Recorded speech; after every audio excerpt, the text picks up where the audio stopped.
no Muslim can be a true Muslim without jihad. So what is jihad? Always to strive in the cause of Allah. This is the essence of jihad. The most important thing which is jihad is to call others to the path of Allah with the help of the Holy Quran, with wisdom, with love, with persuasion, with prayer. And this is the jihad which was carried out throughout the history of prophets, by every prophet. It is not only found in Islam, it is fundamental to religion. And in this jihad, the tables were turned against the one who fights in the cause of Allah, that spiritual fight. He has no sword in his hand, but the opponents have. So to be persecuted in the name of God, to be persecuted by governments, to suffer immensely for the sake of spreading the truth, that quality of patience and suffering and perseverance is jihad. So if you go on calling the people to the world to the path of Allah, you are involved in the best type of jihad. Now can you imagine that out of the 23 years of Rasulullah sallallahu alaihi wasallam's prophecy, only a few months in the whole lifetime was spent in jihad? Can you imagine? Can you imagine that Hazrat Muhammad Rasulullah sallallahu alaihi wasallam spent his precious life mostly outside jihad?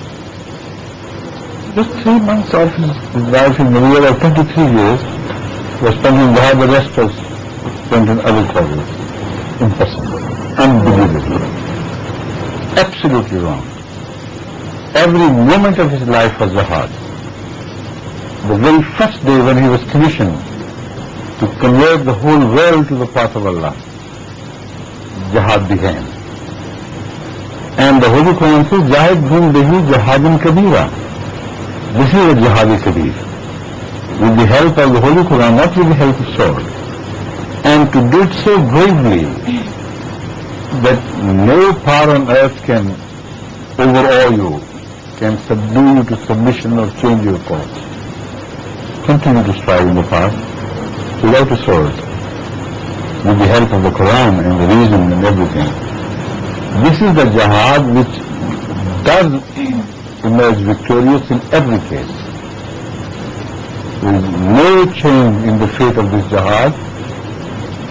And the Holy Quran speaks of this jihad when it says, وَدُعُ إِلَىٰ سَبِيلِ رَبِّكَ بِالْحِكْمَةِ وَالْمَوْعِظَةِ الْحَسَنَةِ. First of all, bil-hikmah. Secondly, bil-maw'izath al-hasana. Then وَجَاهِدْهُمْ بِالَّتِي هِيَ أَحْسَنُ. When it comes to jidal, then do it with the best available to you, with the best weapons available to you. So, again the Holy Quran says, وَمَنْ أَحْسَنُ قَوْلًا مِمَّنْ دَعَا إِلَى اللَّهِ وَعَمِلَ صَالِحًا وَقَالَ إِنَّنِي مِنَ الْمُسْلِمِينَ. This is the description of the real spiritual jihad for which every prophet of the world comes, but more than them, Prophet Muhammad ﷺ came for this jihad.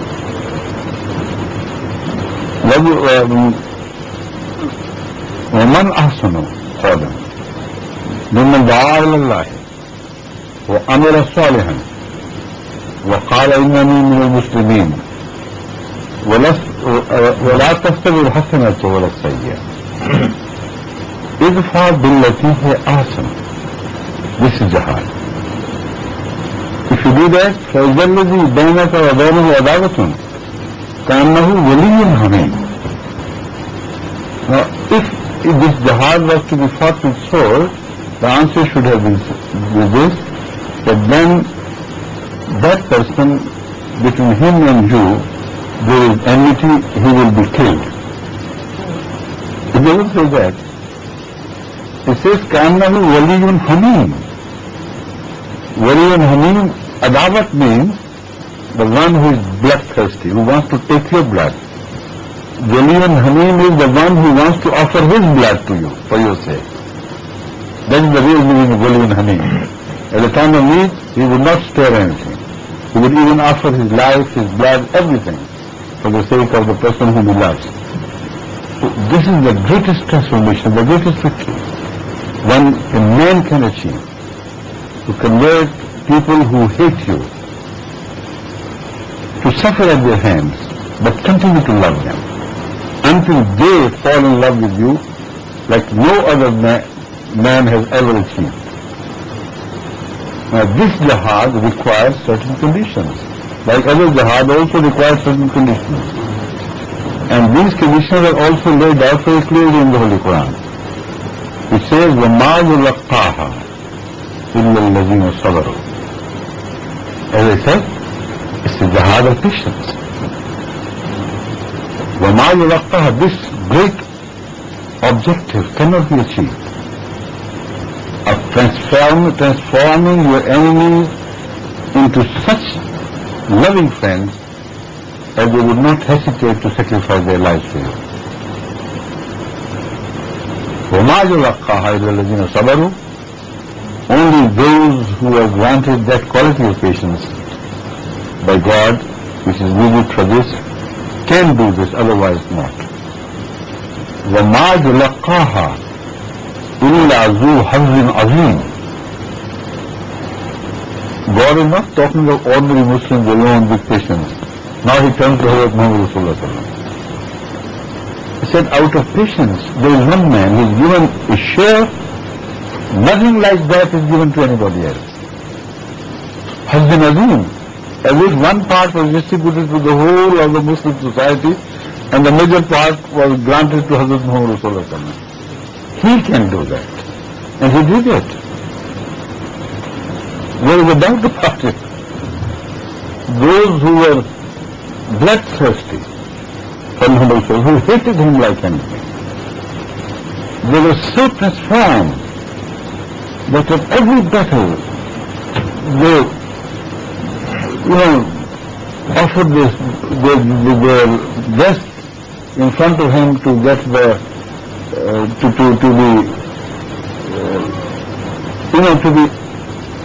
to save him from the arrows aimed at him, and to take those arrows on their breast. Their hands were raised in front of him to save him from the arrows. Their hands.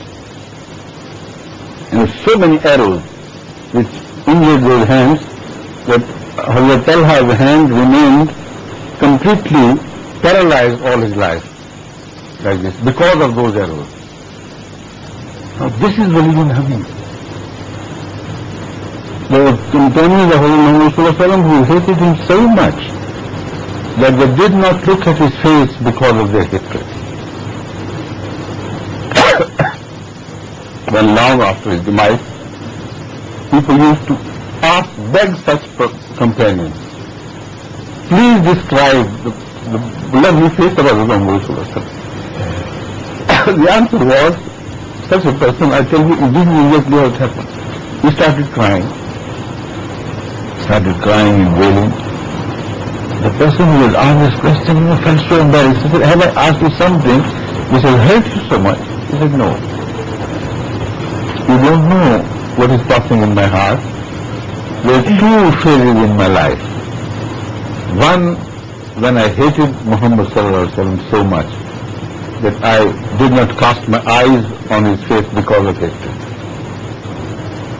When he won my heart, it was such a complete victory that my love is overwhelming. Out of love, it was impossible for me to that face. So he swore by God that today if somebody asks me what were the features of Muhammad Rasulullah, I can't say. I was a companion, yet I couldn't say it. This is the meaning. وَمَا يُلَقَّاهَا إِلَّا الَّذِينَ صَبَرُوا وَمَا يُلَقَّاهَا إِلَّا ذُو حَظٍّ عَظِيمٍ. There is one man who has transformed people's hatred into love like no one else has ever done. This is the purpose of jihad, not to kill, but to revive, to transform the hatred into love.